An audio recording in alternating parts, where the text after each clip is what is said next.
আশ্চর্যজনকভাবে এই লেখাটা, তসলিমা নাসরিন ম্যামের এই লেখাটা আমি ভোর 4টের সময় পাঠ করছি। রাত 3টেই ঘুম ভেঙে গেল। এখন আর বিরক্ত হই না। রাতে ভালো ঘুম না হলে দিনটা ভালো কাটে না, এরকম বলে লোকে। দিন যদি ভালো না কাটে তাতে কি কিছু আসে যায়? আমার দিনই বা কেন, রাতই বা কেন?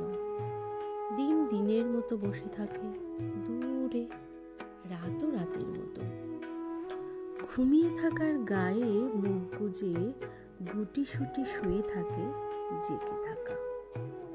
এসব দিন রাত, এসব সময়, এসব দিয়ে আমার করার কিছু নেই। জীবন আর মৃত্যু একাকার হয়ে গেলে কিছু আর করার থাকে না কিছু নিয়ে। আমি এখন মৃত্যু থেকে জীবনকে বলে কয়েও সরাতে পারি না। জীবন থেকে মৃত্যুকে আলগোছে তুলে নিয়ে রাখতে পারি না কোথাও আপাতত। লেখাটার নাম সময়।